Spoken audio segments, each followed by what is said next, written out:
I'm not sure how to feel about that. For those of us safely on the ground, that might not have been a good thing. I think stunt flying is kind of a cool thing, but I have to be perfectly honest with you, I couldn't do it.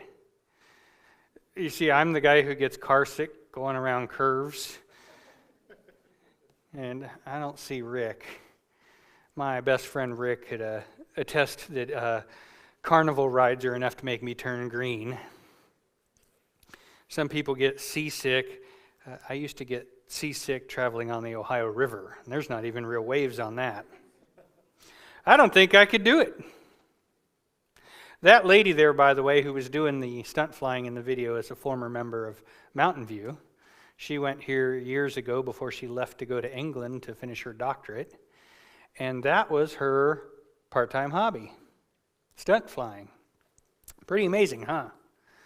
Can you imagine doing that, just those flips and rolls and spins and upside down and stopping the engine up at the top so that you can fly down like this, like a leaf? When I'm in an airplane, I want to know the engine is going, and I'm going to get where I'm gotta go. Well, this, I promise, plays into what we're talking about. Our series is called Uncommon. We're looking at the things that common people have done, the uncommon things, because they've gotten to know God.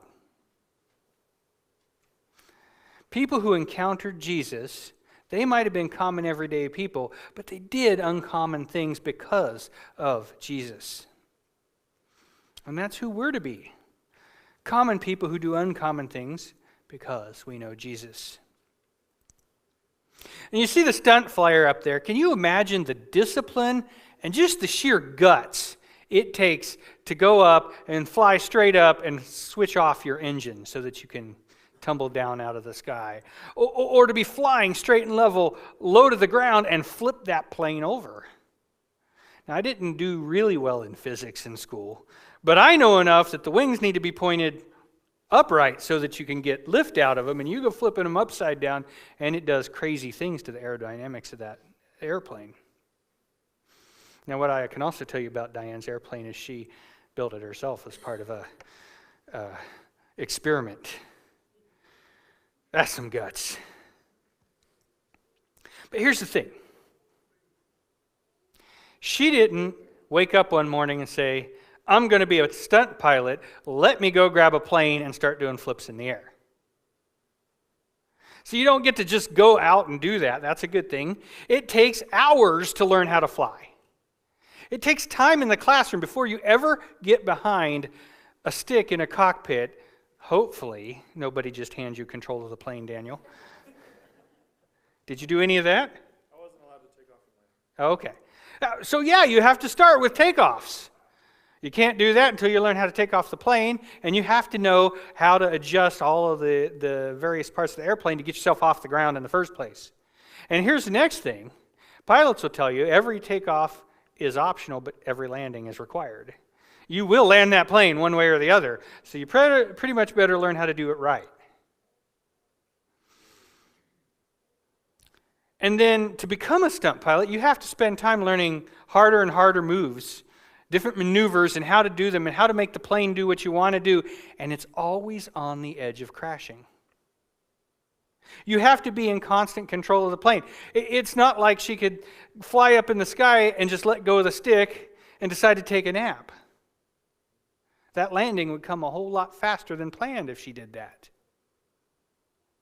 It takes time to learn how to do this, and it takes discipline. You can't just go over there and go, I wonder what this will do, and wrench that stick over to the right. Oh, that was the left. See, that would get me in trouble already.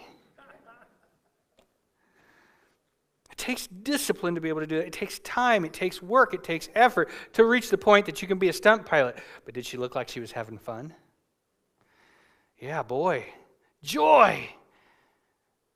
I got to go to her house one time before she left, and she showed that very video on the screen at her house, and wow, she just loved talking about it. It was a lot of fun. But you don't get to go, step one, get in the plane, step two, start the stunts. It takes that time and effort. Obviously, I'm going to tie this into Christianity. I'm not just going to stand up here and talk about stunt flying. First of all, I don't know a whole lot about it, other than what I can just see on a video. But I'm going to take it and talk about being disciples. You see, as a Christian, we have one primary set of marching orders. There's one thing that God said, this is what you got to do, primarily. Jesus' last words to his disciples were telling them to go make more disciples. And those disciples are supposed to make disciples, and those disciples are supposed to make disciples, and so on and so forth, down through time. Matthew 28, 19 and 20, therefore go and make disciples of all nations, baptizing them in the name of the Father, the Son, and the Holy Spirit, and teaching them to obey everything I've commanded you. And surely I am with you always to the very end of the age. That's the marching orders for the church. Now, there's other things he commanded, and he tells us, teach those things, but the first and most important thing is go, be disciples and make disciples, and then make those disciples make more disciples, and so on and so forth, which is how any of us are here sitting here in the room today. 2,000 years ago, these orders were given, and because people have been faithful, we're still here today. But I will tell you, I honestly believe that following these orders is probably the greatest single failing of the modern church.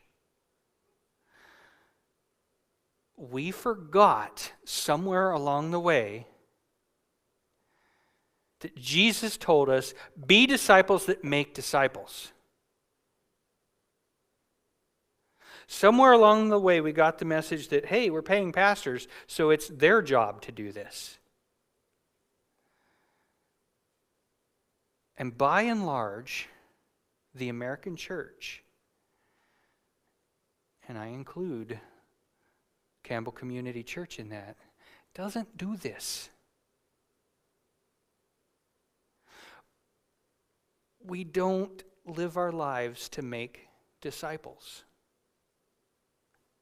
Now, that's not a personal indictment on any individual, and that's not something here to beat you up or to cause a bunch of guilt. It's just a call to redirection. To remember, this is what we're supposed to be about. We're supposed to be disciples who make disciples. We're supposed to be living our lives so on the edge that we're almost ready to crash like a stunt pilot. That if we don't be disciples, we won't be doing what we're supposed to be doing. We won't be flying that plane of our lives the way we're supposed to. God calls each of us to give our very lives to this mission, to be disciples who make disciples.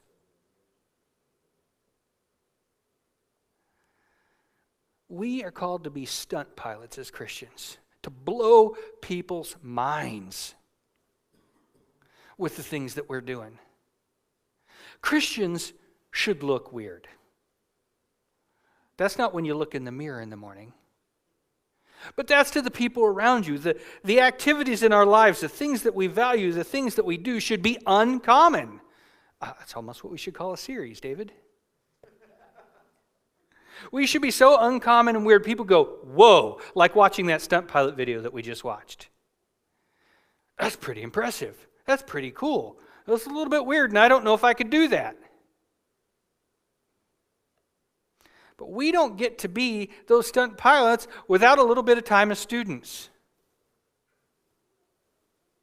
We have to spend the time learning how to fly this plane.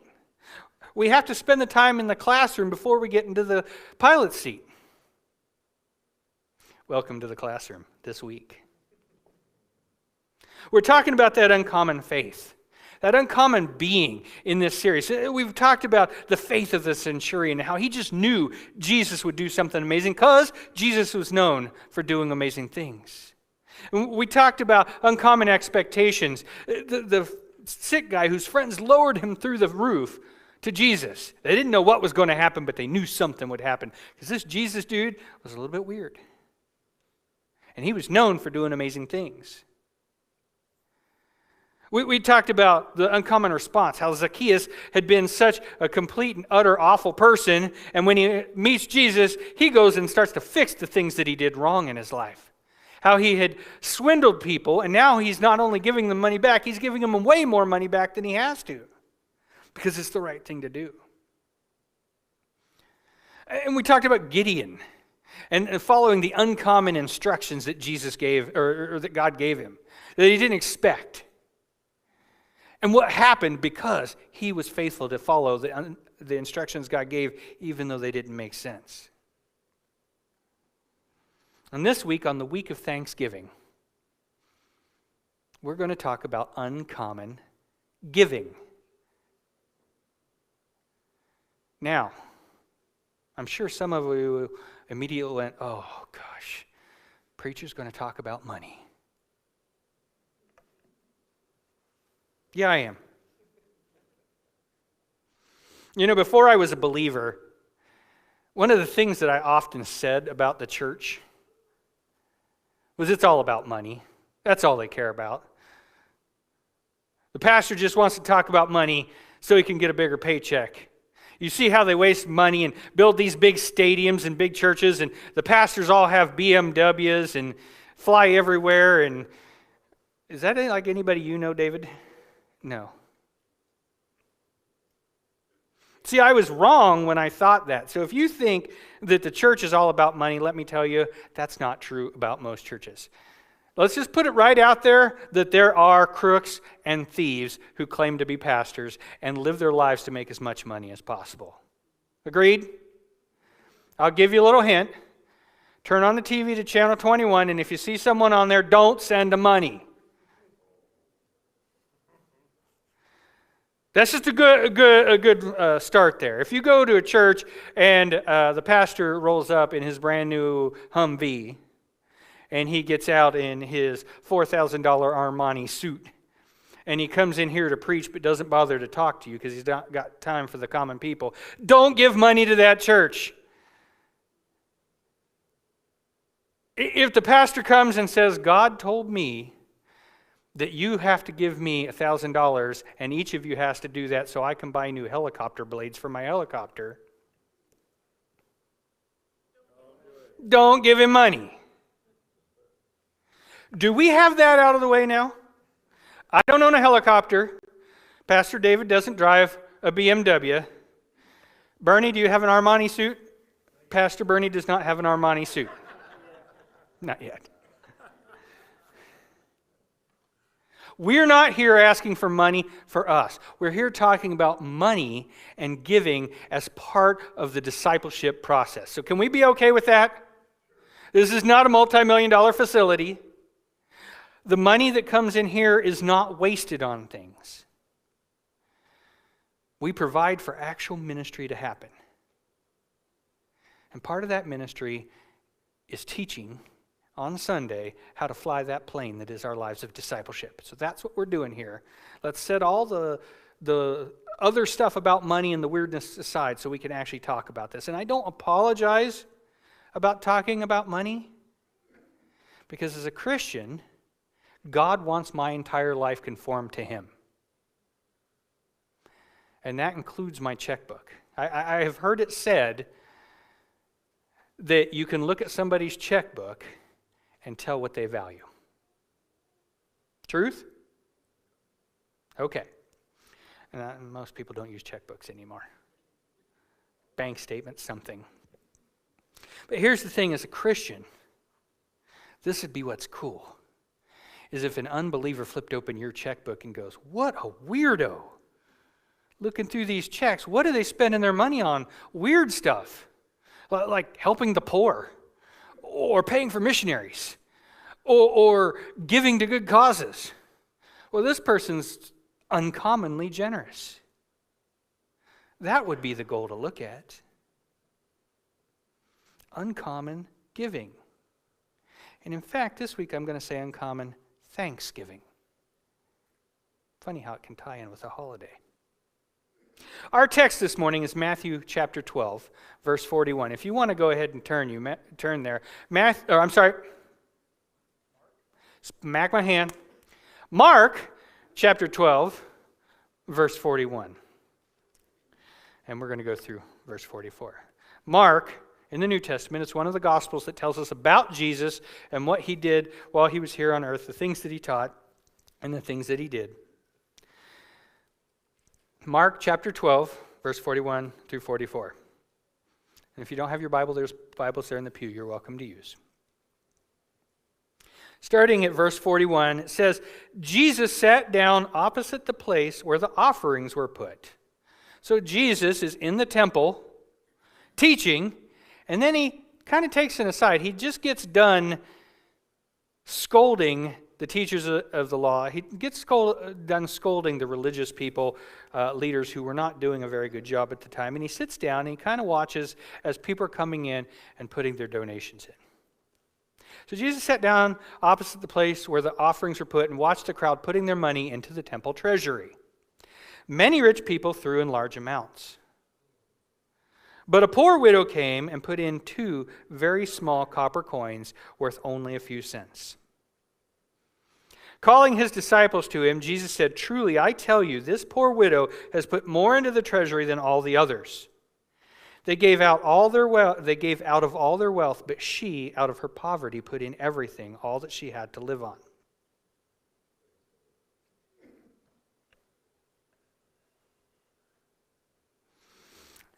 As a pastor, I don't do this. So you will see on Sundays, Pastor David and Pastor Bernie and I will periodically help out with various parts of the service that maybe we don't normally do. We're up here speaking and preaching. They don't let us sing for some reason. But we help out with other things that maybe aren't normally on our plate. But the one thing I try never to do is offering, as far as handing out, taking the offering plates around. The reason being is I don't want anybody to think that I'm sitting down there watching them. Watching what you put in or don't put in, or, the sleight of hand of putting something in, pulling right back out so it looks like you did something. I don't know if anybody really does that. I don't want anybody to think that the pastors are watching and judging what someone puts in or doesn't put in. Because ultimately that's between you and God. But Jesus here, he sits right down there with his disciples watching what people put in. And even comments on it. And he sees there's rich people and they're throwing in big amounts of money. And there's a part. So sometimes the Bible doesn't tell us everything going on. It doesn't always set the scene. And so I just wonder, he notes that people are putting large amounts in. Well, how does he know that the people are putting a large amount in? Yeah. Don't you get the feeling that he knew how much they were putting in? Because they were like, "Ooh, a big gold coin going in today. Make sure that everybody sees me pull in a handful to put in today." And I get the feeling that this widow just comes up with her little 2 pennies, 2 leptons they're called. They were the smallest coin minted, and just kind of put them in. Because that's what she had. And Jesus comments on it, and he says, look, they gave out of their wealth. They had plenty, and they put in plenty. That's a great thing, sure. But she didn't have much, and she gave out of what little she had. It doesn't say what her demeanor is either. It doesn't say what she's thinking, although Jesus probably knew.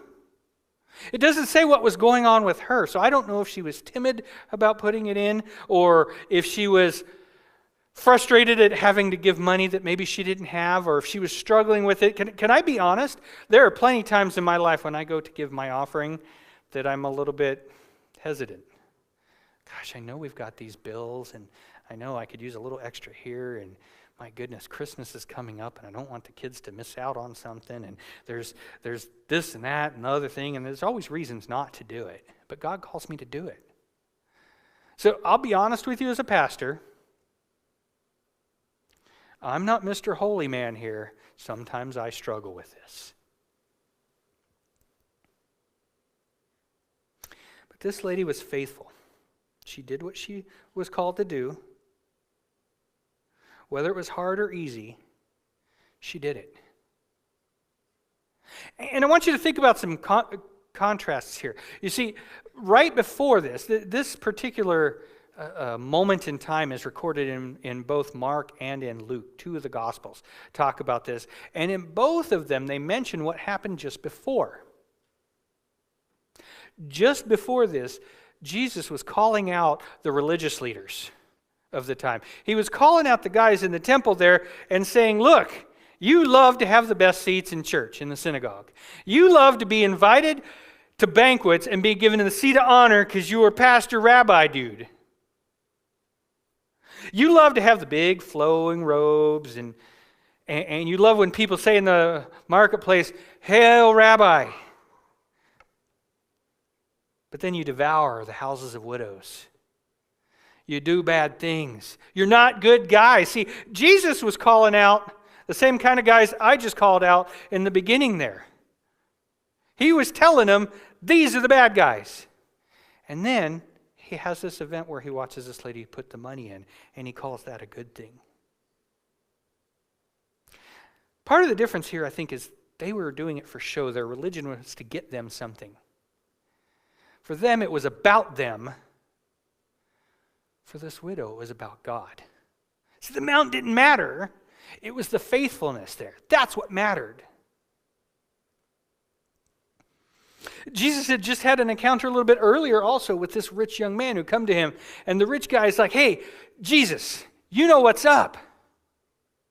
How do I get to be saved and go to heaven? And Jesus says, well, you know all the commandments, right? And oh, yeah, I got that covered. I'm good. God and I are like this. He knows I do all the good stuff.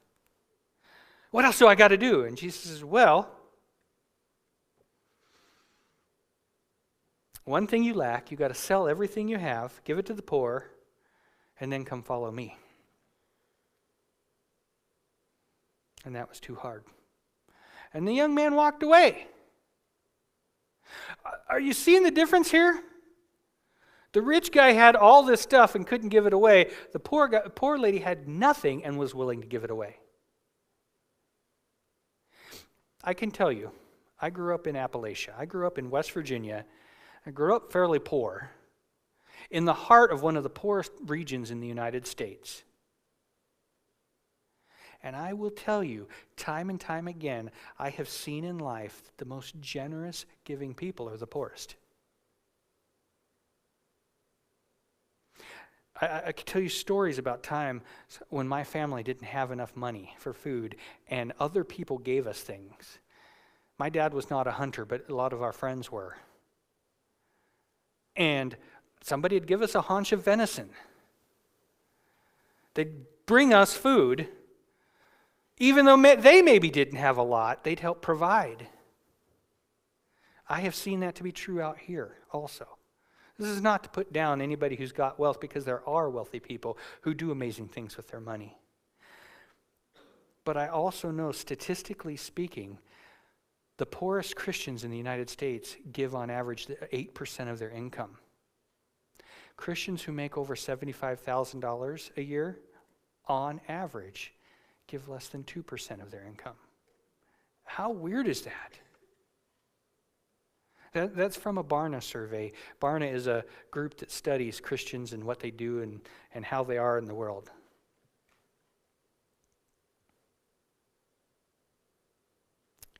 There is a calling on our lives that God has. A calling to faithfulness, and part of that faithfulness and discipleship, part of the growth of who we are to be, is in our pocketbook. We are called to give generously. He calls us to be generous givers, whether we're a poor widow, whether a rich man, or anybody in between. And I'm sure that it made both of them uncomfortable. I'm sure that it was uncomfortable for that widow to put her last 2 cents in.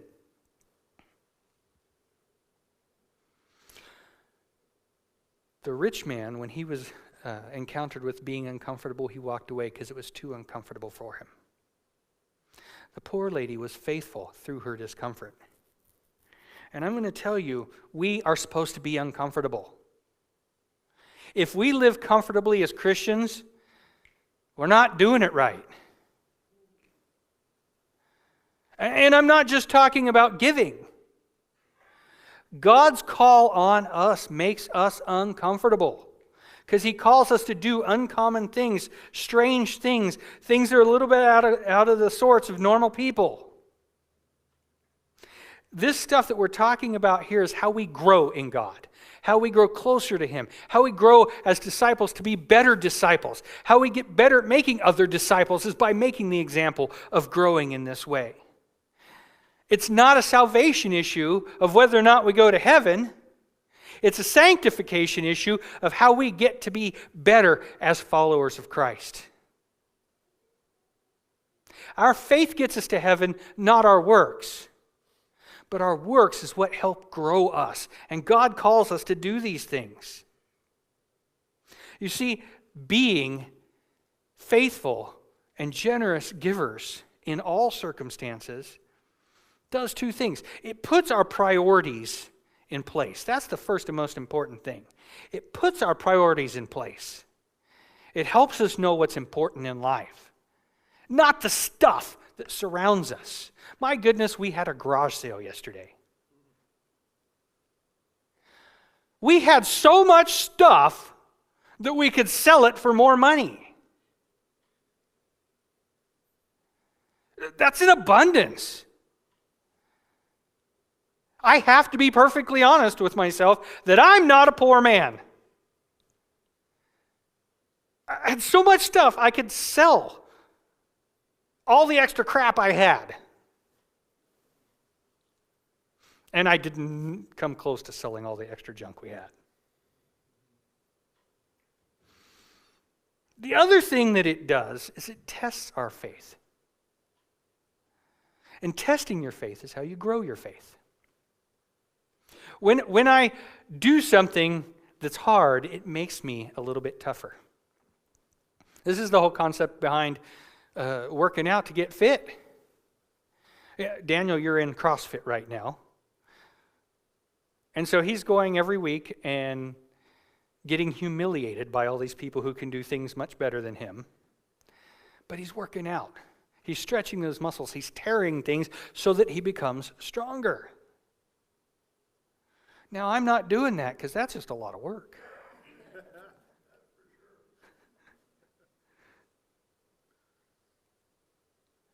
But seriously, we recognize that this tests and grows our faith.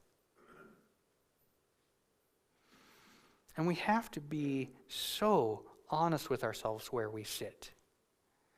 I had a discussion the other day with April, our preschool director, and she was talking about a Bible study and the question of slaves in the Bible.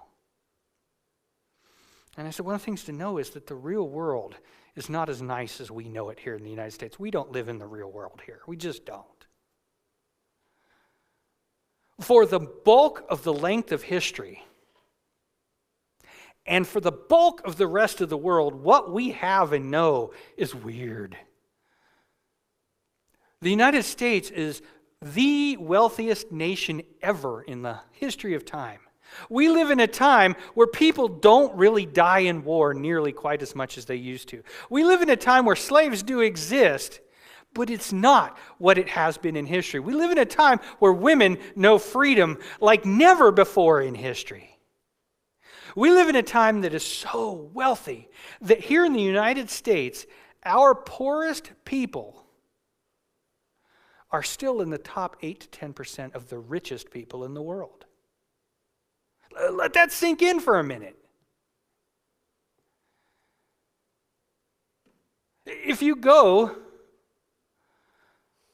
to the food stamp office, you will see cars in the parking lot.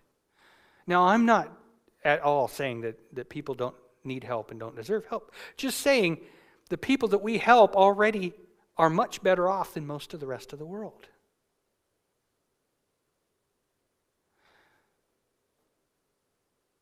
If you go elsewhere, if you travel the world, you see poverty like you won't ever see here in the United States. Pastor Nathan, when he was here a couple years ago, shared some pictures from one of his mission trips to India. And he had a 14-year-old boy who had volunteered to come there and help them from here in the United States. And he had a 14-year-old boy who lived there in India. And their height difference was phenomenal. The 14-year-old boy who lived in utter and abject poverty in India was 1.5 feet shorter and weighed just an enormous amount less than the American boy, because he hadn't had the nutrition as a baby that he needed to grow.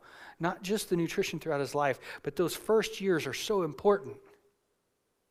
We have to be so honest about where we are to recognize that if you think yourself one of the poorest people, if in your heart you think, I'm not middle class, I don't make a whole lot, know that there is about 90% of the world that wishes they could be you. They wish they had your problems. It's sobering to think about and to recognize that. And then it's sobering to recognize what we can do with that if we are faithful. God's calling has always been for us to be faithful in our stewardship of our lives. That's the time that we spend. Are we spending our time on the right thing? That's our talents and abilities. Are we using them for good things? And let us not forget the wealth that he has given each of us. Are we using it for the right thing? And we have to ask why. Does God need our money? No. Pastor David read in the beginning from Psalm 50. God owns the cattle on 1,000 hills. He owns it all. He doesn't need it. But what are the first 10 words in the Bible? In the beginning, who? God created the heavens and the earth. I didn't do it. God did. In the beginning, God created the heavens and the earth. It's all his, everything, all the wealth. Every atom of gold, the gold in my wedding ring, every little bit of it, the diamonds that exist on this earth, every head of cattle, every rich resource that exists on this earth, every dollar in every one of our pockets, it's all his anyway. He created everything. It all started there. He gives it to us. And so why do we give back? We give back out of thanksgiving. Thanksgiving. It's already his, but we're thankful for him, thankful to him because he created us. He gave us our last breath and he gives us our next breath. All that we have, all that we are, every blessing in our lives, all flows through God and from God. But do we see it that way? Honestly, in our hearts, do we look at our lives that way? As Americans, we like to complain about our government. In fact, I don't think football is our national pastime. I think complaining about the government is probably our national pastime. Why do we complain about the money we give them? Anybody got an idea on that? Because they don't spend it well, right? They don't spend it on good things. They waste a lot of it. The government, they are always in debt. Who's they? We are they. The government isn't this other person somewhere doing something. The government is us. The government doesn't make money. The government doesn't go to your job every morning and do the work and make the money. You do. We do. We send in money for taxes in the hope that it will be used for something good, and then we sit around and complain about it. You see, the government has no money of its own. It's ours. We have no money of our own. It's God's. So if we're going to sit around and complain that the money that we think is ours is being used poorly by them, does that make us hypocrites? If we're not using the money that's really God's in the way he would have us use it? How about if we treat our wealth, whatever level that is, as if it belonged to God? We might do weird stuff with it. God calls us to do weird stuff. I talked about the weirdness a minute ago, but have you ever really thought about it? When you come to Christ, what does God command for you to do. In fact, it's in the Great Commission. Calls us to be baptized. Have you ever really thought about that? I'm not trying to be blasphemous here, but you get some water on yourself, and somehow that changes things. I washed dishes last week and got water all over the front of me when a spoon got under the sink. But somehow becoming a believer, a follower of Christ, baptism, getting in water makes something different. That's kind of weird.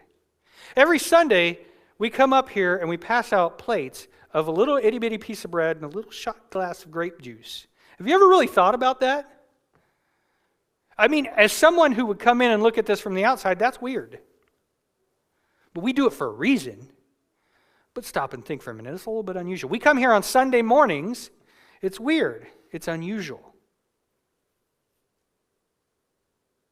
We do weird things because God calls us to do them, and we don't always understand them. But giving is one of them. To being faithful in the money that God gives us. And we don't do that well. The truth is, American Christians rarely tithe. The average is 3%. The tithe is called 10%. Jesus said, hey, you're supposed to tithe and worry about the weightier issues of the law, but don't forget the tithing part either. And the tithe makes us grow. And sometimes it's about doing without something so that you can do something better with what you have. There's a pastor that I like, Paul David Tripp, and he says something that really convicted my heart. He said, I'll bet that most of you truly believe that if you won the lottery today, your life would be better. Oh, yeah, I really did believe that. But if you think about it, your life as a Christian shouldn't change whether you've got $1 in your pocket or $1 million. This is not to make anybody feel guilty. The calling on us is to be faithful, and that's what I'm calling us to do today. So whatever you got to do, start with 1%. Or start adding 1% more. Or make a goal. Say, by the end of the year, I'll be giving this amount each paycheck, and I'm going to faithfully do it to do that. I believe God's word so much, I'm going to stretch myself to grow. I'm going to give even when it hurts. Not so Rodger can have a bigger salary, because I'm not going to get a bigger salary out of that. If you give more faithfully to your church, imagine the ministry that we can do. Imagine the missionaries that we can support. Imagine the poor people that we could help if we are all faithful and just do a little bit more. And imagine the growth in yourself.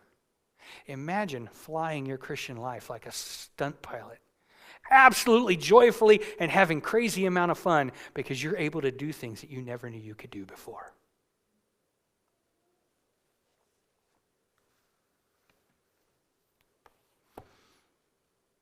Now, I have just one more moment of your time after the sermon.